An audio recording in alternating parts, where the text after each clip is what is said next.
Hello guys, ng magandang umaga, good morning. So, gagawin natin ngayon guys, mag-calibrate tayo ng ating NIBP ng ating patient monitor. Ito yung aming mind ray. So, ito naman yung aming BLT na BioLite na vital sign. So, ito guys, mataas ang BP nito talaga. So, ito mataas din. So, ikakalibrate natin yung ating mind ray at saka itong BLT. So, guys, dito sa pag-calibrate, gamit tayo ng ating simulator na ProSim 8. So, unang-una guys, iba-ibang monitor, iba-iba yung procedure ng calibration. So, yung Mindray iba, so yung BLT iba, yung mga Philips iba din yung kanilang procedure.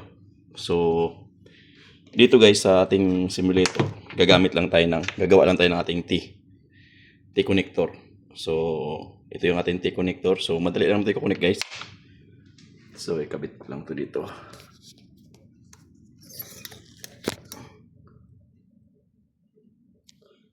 So, gamit tayo ng T-connector. Ito.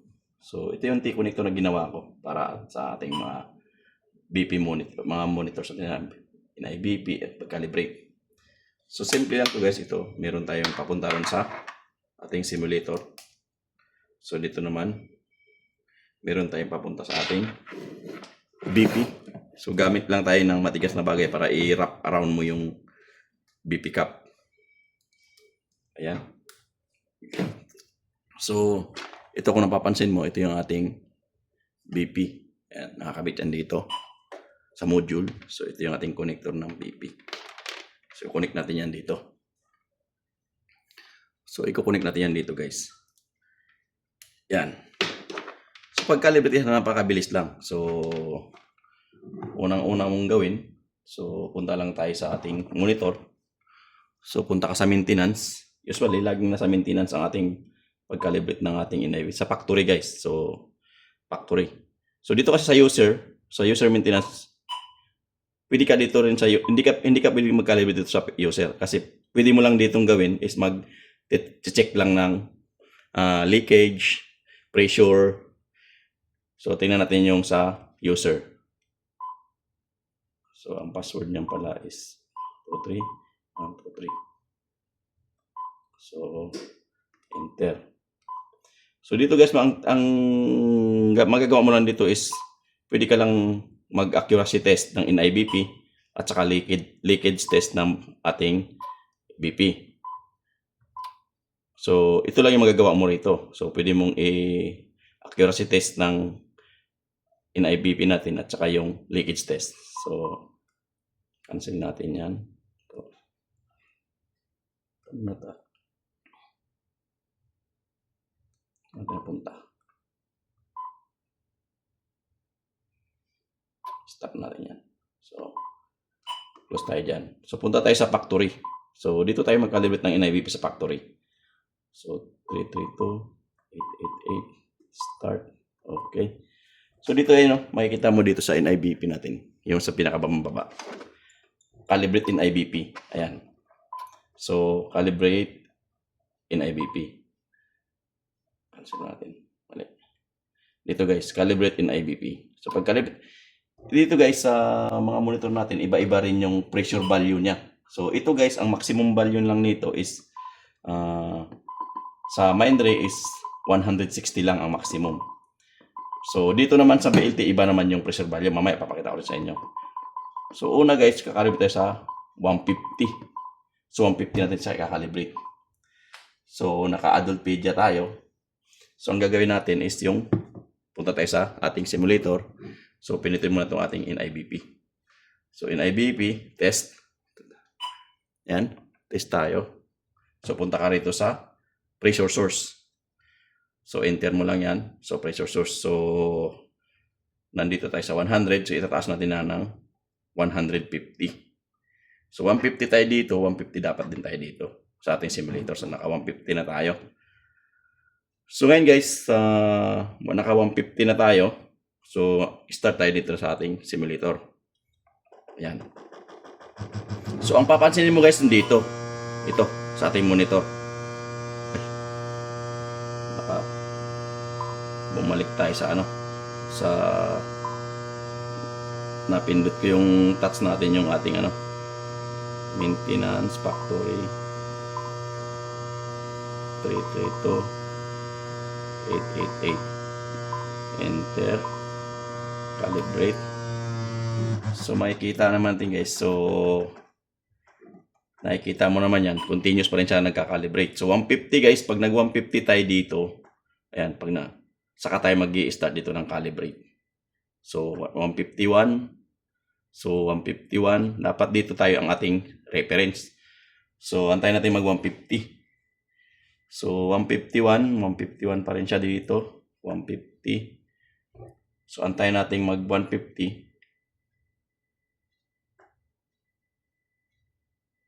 151 pa rin.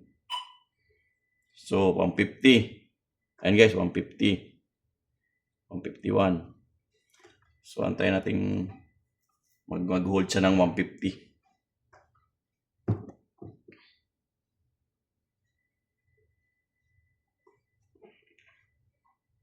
So 150 guys, 150. So i-calibrate na natin ng i-press natin yung calibrate pagdating doon sa 150.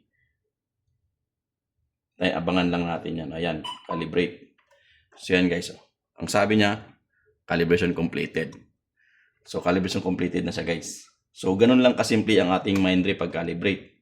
So 150, 150. So iti-check natin ngayon yung ating normal value. So labas na tayo dyan. Calibration completed na guys. So labas tayo sa value dyan. So stop na natin to. Back na tayo. Back. Home. So dito tayo sa normal value. Test tayo sa normal value ng ating NIBP.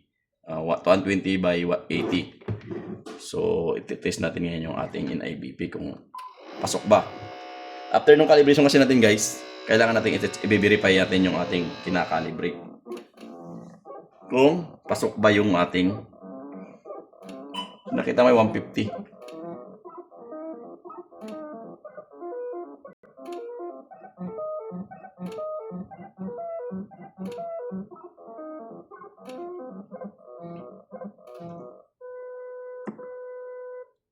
So 121 over 83 guys. So plus or minus 3% lang tayo. So ayun guys. Pasok siya sa 120 over 80. So 121 over 83. So ganun lang ang calibration ng ating Mindray. So napakasimple lang. So dito naman tayo sa ating BLT. So iba-ibang monitor, iba-ibang pressure value. So continue tayo. So ngayon, gagamitin natin itong ating, ilipat natin itong ating, yan, dito sa ating BLT. So punta naman tayo dito sa menu. Punta tayo sa setup. Punta tayo dito sa maintenance. 125 125 6 8 9. So okay. So ayan, okay na siya. Ito tayo sa ating ano guys, BLT. So tapos naman natin ating T5. So dito guys, dito tayo sa NIBP test. So dito sa atin kasi sa factory maintenance tayo nagkakalibrate, dito hindi. Dito tayo sa NIBP test. So dito guys, dito calibrate value. So sa NIBP test, tingnan mo yung ating napunta na agad sa ano, ang ating set value guys is 100. So mag-start tayong mag-calibrate dito sa 100. So return na tayo. Si NIBP test.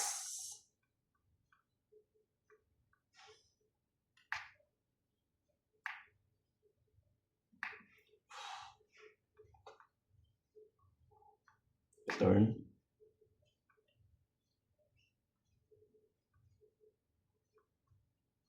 Maintenance. Dito muna tayo. 125 6, 8, 9. So, ito yung password ng ating BLT B6 guys. Yung B9, iba din yun. Iba din ang password. Yan. So, punta tayo sa NIBP test.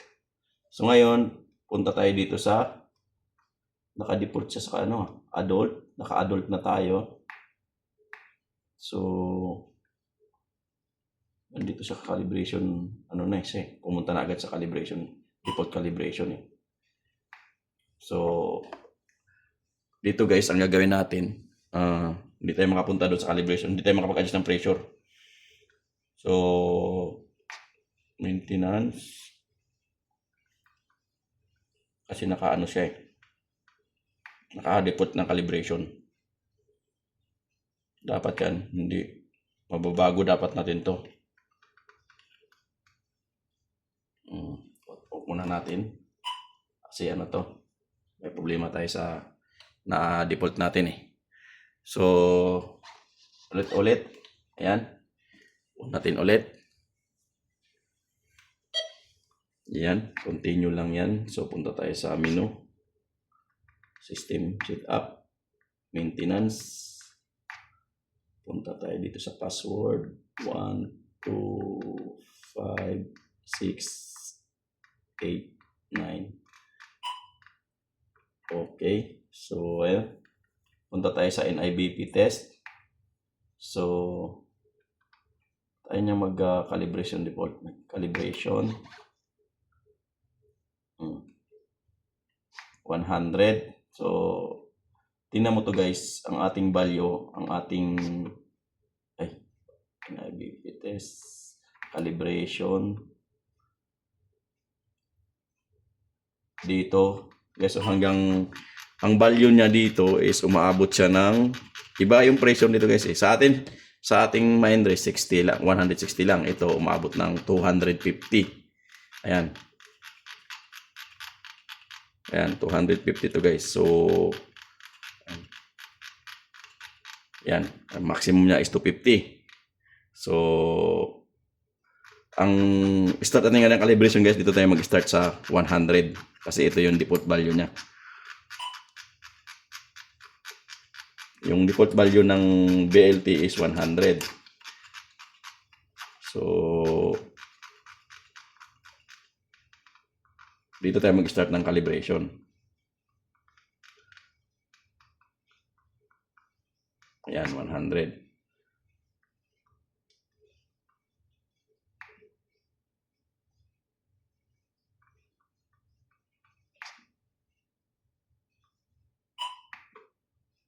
Turn na tayo. So, NIBP, dito sa calibration. So, dito tayo sa NIBP. Punta tayo sa test. Source. Enter. Start tayo ng calibration. So, nasa 100. So, baguhin din natin ng 100 dyan, guys. 100.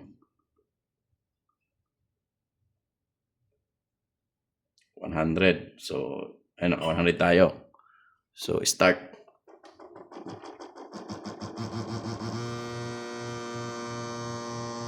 Calibration. Ayan guys. So, dapat yan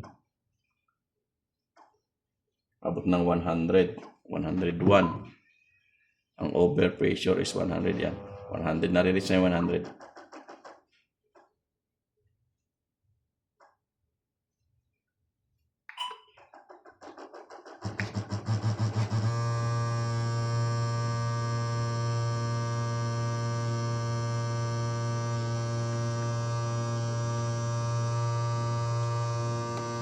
Ng 100.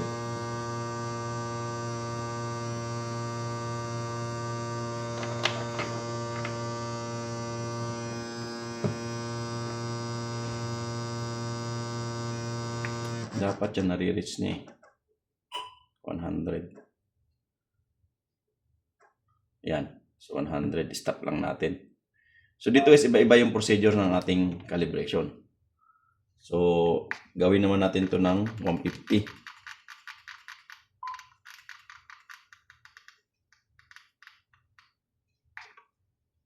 Yan. Ay. 150 dapat, 150. Yan. Yan. Gawin rin natin ito ng 150.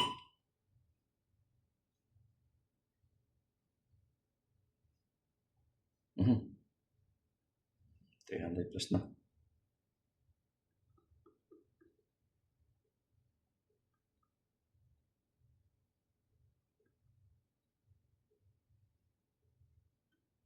$150 lang. Bawat ka na ng 150. Ayan, 150. So, naka 150 din tayo dito.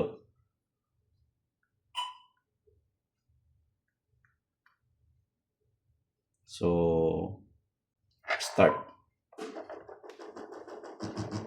Calibrate.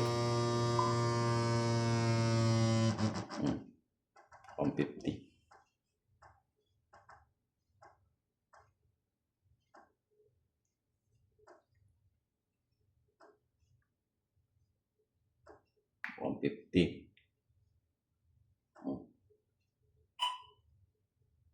So, 150 na guys.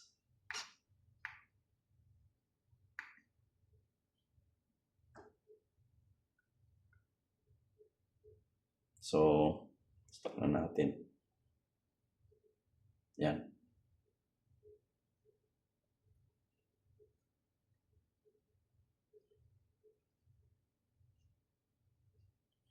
So, pasok naman siya. 150, 149, 149.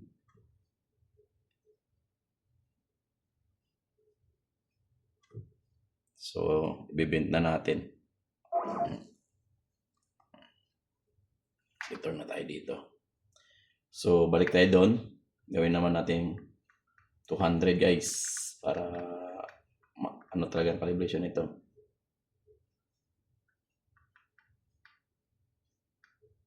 Return.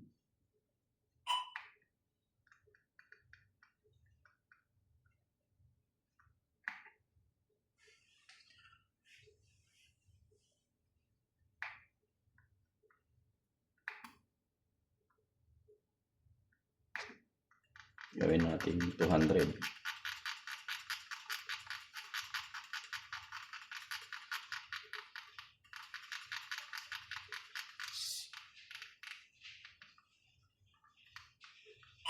Iyon. 200 din tayo dito.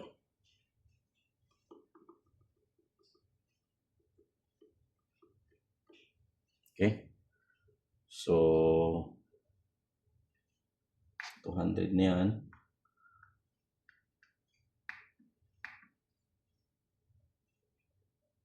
Basta tayo ng calibration. Start na tayo. Yung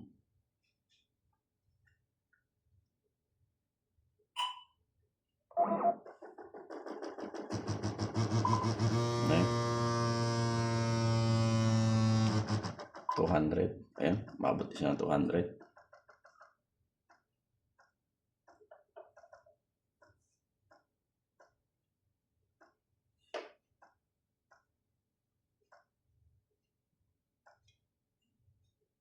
$200, 202, 201,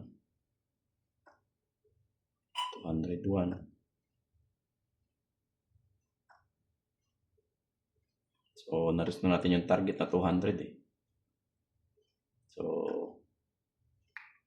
okay. 201. Yun, 200.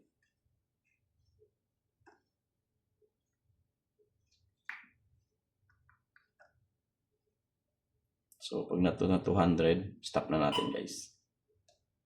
Yan, so na-hold naman niya. 100. See, 200. 200 tayo dito, 199 dito guys. So, ayun, okay na yan. So, bend na natin. So, ngayon guys, back na tayo. So, home. Balik tayo dito sa home. Ito guys, return na tayo dito. So, titingnan natin guys kung pasok na ba to sa pasok na ba siya sa ano natin, sa normal. So, 120. over 80. So mag-BP tayo.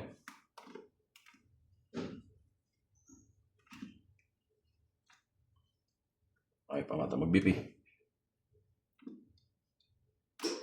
Yan. So titingnan natin kung papasok yan. 170.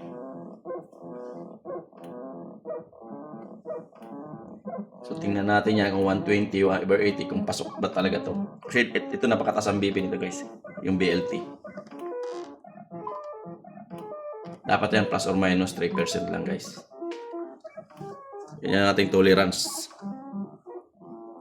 So 122. Ang ating 120 over 120 over 80 is 122 over 82 guys. So pasok naman siya. Yan medyo ano siya guys, mataas na. Pero okay na yan, pasok na yan, 122 over 82. Plus or minus 3% lang tayo dito sa tolerance guys. So pasok naman na siya. Dati guys, umabot na yan 128 over 190. So okay na yan.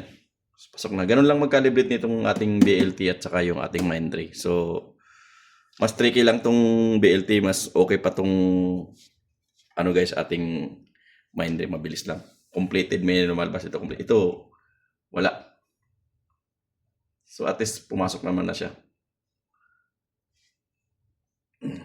So ayun lang guys, ganito lang ka-simple mag-calibrate ng ating monitors ng ating NIBP. So gamit natin yung ating ProSim 8. So ayun guys, yung ating connection. Tayo sa matigas na bagay. Mayroon tayong T. Ayan, T-connector papunta rito sa BP, papunta rito sa monitor, ating ProSim 8 at saka papunta doon sa monitor guys. Yun lang.